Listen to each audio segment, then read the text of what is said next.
அமெரிக்க அதிபராக Donald Trump மிக சிக்கலான காலத்தில் சிக்க ஆரம்பித்திருக்கிறார்.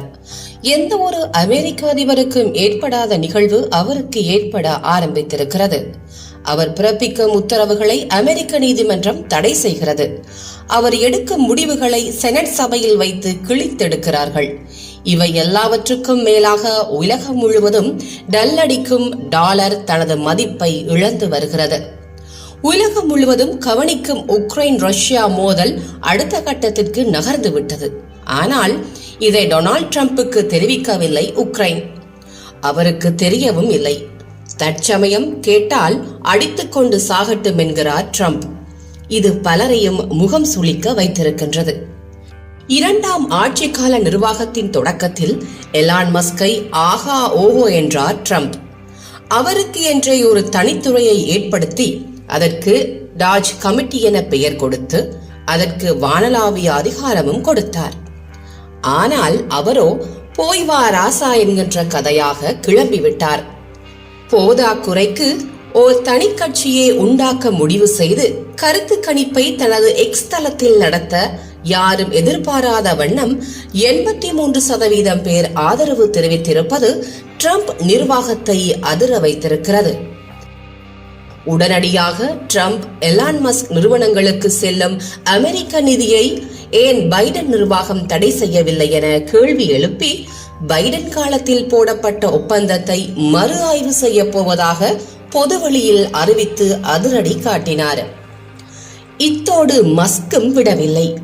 பிக் பியூட்டிஃபுல் பில் என்கின்ற ட்ரம்பின் அறிவிப்பை பகிரங்கமாக கேலி செய்ய ஆரம்பித்தார். அது பிக் பியூட்டிஃபுல் புரோக்கன் என்றார். கூடவே தற்போது அதிபர் பதவியில் உள்ள ட்ரம்பை நீக்கிவிட்டு ஜேடி வான்ஸை அந்த பதவிக்கு கொண்டு வர வேண்டும் என ட்வீட் செய்து இருக்கிறார். இது அமெரிக்கா முழுவதும் பற்றி எறிய ஆரம்பித்திருக்கிறது. பலரும் இதற்கு ஆதரவாக கருத்து தெரிவித்திருக்கிறார்கள். அத்தோடு விட்டிருந்தால் பரவாயில்லை.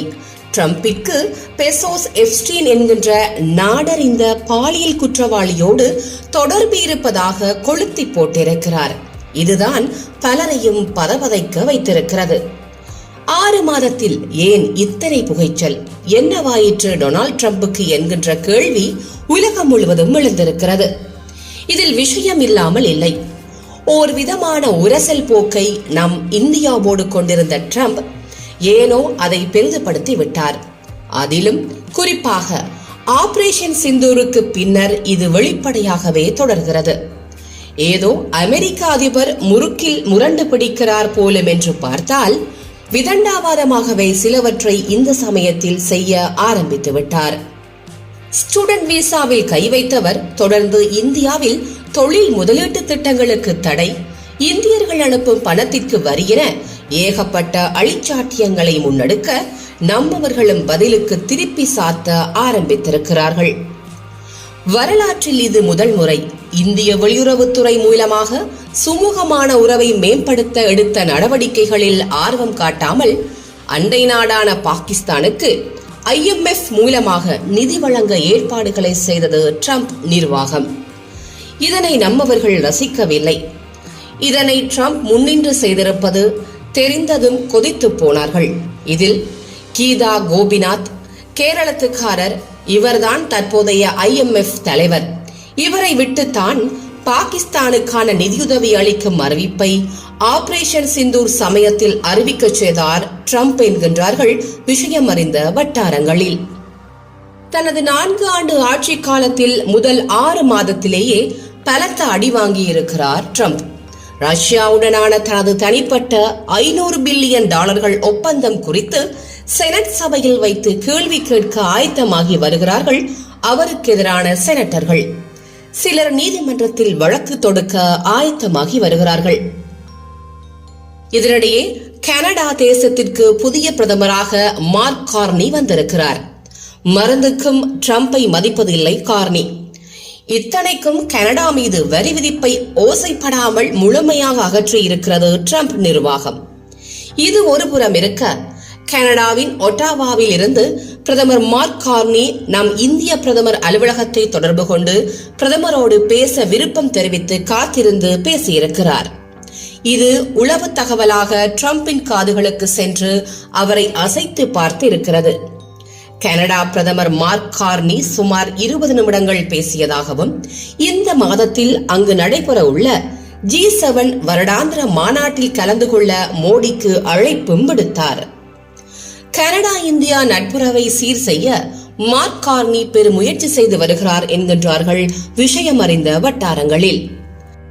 பேசாமல் இருந்திருக்கலாம் ட்ரம்ப், உடனடியாக பெய்ஜிங்கை தொடர்பு கொண்டு பேசியிருக்கிறார். இதன் பிறகு ஜின்பிங் இதில் ஆர்வம் காட்டவில்லை என்கின்றார்கள்.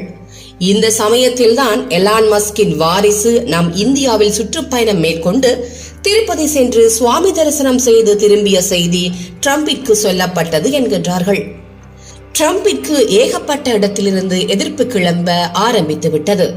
இது அத்தனையும் அவரோடு பயணித்த தேர்தல் பிரச்சாரத்தில் பங்கு கொண்ட தேர்தல் நிதி அளித்த எலான் மஸ்கை கொண்டே ஒருங்கிணைத்து அவருக்கு எதிராக திருப்பி இருக்கிறார்கள்.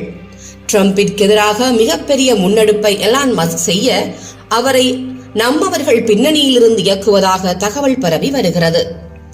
சொல்லி வைத்தாற் போல இத்தனை நாள் இழுபறி நிலையில் இருந்த ஸ்டார்லிங்கிற்கு இந்திய அனுமதி கிடைத்துவிட்டது. அதுபோலவே டொனால்ட் ட்ரம்புக்கு எதிராக நீதிமன்றத்தில் வழக்கு தொடரப்பட்டுள்ளது.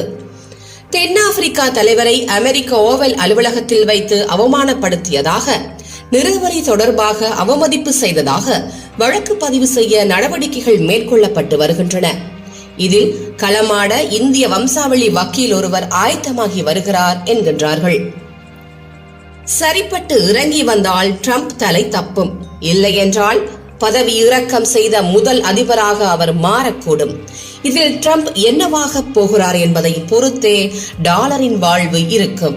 ஆம், அப்படி ஒரு சங்கதி இதில் பின்னி பிணைந்து நிற்கின்றது.